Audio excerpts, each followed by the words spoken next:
Hey everyone, Jeff here from Films at Home, and today we're going to review another holiday classic, but maybe not the holiday you're thinking of, on 4K Blu-ray.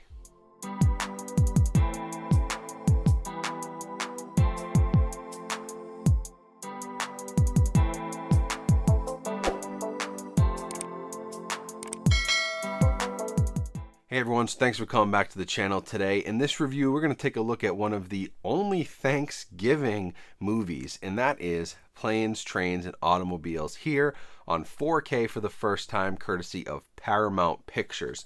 So I know there's tons of Christmas movies that have been coming out, and I still need to get to, A Christmas Story and Elf and Polar Express and some other 4K Christmas releases, but let's not forget Thanksgiving comes first, and so I wanted to make sure I reviewed Planes, Trains, and Automobiles for you all, because I know a lot of people out there consider this to be a must-watch on Thanksgiving weekend. So in this review, we'll cover the video quality and whether or not this is an upgrade over the Blu-ray. We'll also talk about the audio, the packaging, as well as the special features, and I will give you a recommendation on whether or not you need to pick this one up for your collection. So Planes, Trains, and Automobiles comes here from Paramount Pictures on 4K for the very first time in what they are calling a remastered 4K Ultra HD with Dolby Vision. Now, the reason I'm saying that's what they call it is because that's not really what I was seeing on the screen. So the previous Blu-ray release of Planes, Trains, and Automobiles is actually pretty notorious as one of the worst on the format. It had a lot of digital noise reduction, or DNR, that's a term you'll see in reviews, where they go in and take an image like this, 1987, shot on film, should have a filmic look and feel. There should be film grain. They take it and they scrub the grain. They add some edge enhancement. They smooth out the picture, all in an effort to make it look better, but most times what it does is it ends up giving you sort of a waxy, unrealistic looking picture because it should look like film. That's the way it was shot, and by doing these digital enhancements, it usually doesn't make for a good picture. You'll see this on other releases. I think Inglourious Basterds had a little bit of this on 4K. I know Terminator 2 had a lot of this on 4K. Some of the worst 4K releases that I've reviewed have had this issue, and unfortunately Planes, Trains, and Automobiles on 4K has the same problem it had on Blu-ray. Now, when I'm looking at this image, there are some instances where it looked good. It looked like it should. It looked like maybe they went back to, an original negative or whatever source they had, and you could see there was some really nice grain there that had a real filmic feel to it. It was finely detailed. It looked like it probably should on this format. But then, almost completely at random, certain scenes would be completely smoothed out. And, at times, Steve Martin, John Candy, it looks like somebody poured wax over their face. It looks like they're wax figures. They're very waxy. They're very smooth. It looks like they have too much makeup on. It's all this digital enhancement.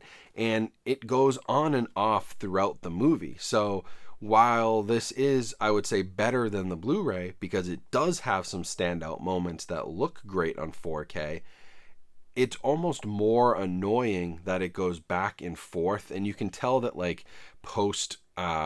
post edit, there was grain added artificially after the fact in some cases. At least that's what I think, because it just doesn't make sense. It's not consistent. It doesn't look right. So it's almost like they scrubbed it and then they tried to bring some of the grain back to maintain the correct look and feel, and sometimes it works and sometimes it doesn't. So it's almost more annoying to watch than if they had just applied this DNR and image smoothing to the entire picture throughout. At least with Terminator 2, when I watch that disc, I know what I'm getting. Now, the other thing on this is there is new Dolby Vision HDR, and it really doesn't add much. Dolby Vision, that's metadata, that takes a lot of work to add to a picture. I have a feeling sometimes people just slap that label on a disc, but it also depends on the source and the way the movie was shot. This movie is very much like Thanksgiving weekend can be in New England and in the Midwest. It's gray and dark and dreary and wet, and it's just not a very inviting picture. There's a couple of highlight moments, right? There's the taxi that has, the lights all over it and stuff. That might be the best moment of the movie when it comes to color, because nothing else here really takes a step forward.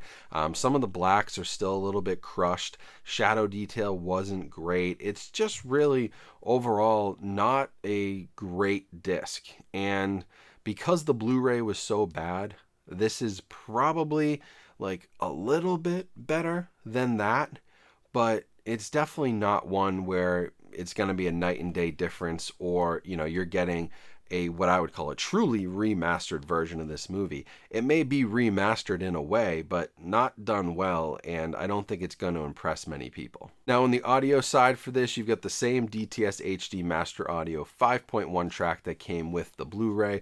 There's no Atmos, there's no enhancement here. Honestly, the best moment for this whole audio track is probably the opening title sequence. That got me like, I was like, oh, okay, maybe we have something here, right? There was actually some really good bass action. There was some good surround action. It's sort of like all these planes and trains and automobiles, I guess, flying around the screen, or at least in the soundscape. It sounded really good. The rest of the movie, it doesn't really have a ton of highlights, like chasing a cab down at the beginning with the music, like that's a decent little moment there, and there's a couple other moments like that, but overall it's kind of I would call it like a dramedy. Like it's a comedy, it's a drama, it's not a real movie that's going to benefit from Atmos. So the 5.1 is fine. There's no enhancement here. Dialogue was clear enough. I didn't have any issues there, but it's just not a, overwhelmingly great experience. And it's definitely not an upgrade over the Blu-ray. It's what you're getting on Blu-ray is what you're getting here on 4K for audio. Now the packaging here is sort of interesting. You got a new slip cover that's a little bit different. This is a 4K and digital code only. So there is no Blu-ray disc with the movie on it, although there is a Blu-ray disc with special features, which I'll cover because that might be the best part of the release. But Paramount and some others have been doing this lately, where you're only getting the 4K movie on the disc, and they're not including that Blu-ray, remastered Blu-ray, whatever it may be, in the combo pack. I personally don't mind, but if you haven't upgraded to 4K yet and you're still watching Blu-ray discs and you buy this, you won't be able to watch this movie, so it needs to be noted. Now, as I said, there are some special features on the 4K disc, but they're all legacy features. So there's a little thing on John Candy. There's a 2-part like documentary on John Hughes. There's a couple of things like that. It's like maybe an hour of special features that are on the 4K disc. But when you get to the Blu-ray, this is what excited people probably the most for this release, is that somewhere in like a VHS stack in John Hughes' archive, they found some old, deleted scenes, extended scenes. The stuff is really rough. It's not great quality, but there's like, I want to say an hour, over an hour of never before seen deleted and extended scenes, and those are all included on that Blu-ray disc that comes with this release. It's purely a special features disc, but that part is pretty cool. If you love this movie, if you like Steve Martin and John Candy, you get to see some extended scenes where you can see their chemistry at play. There are some very funny moments in these deleted scenes.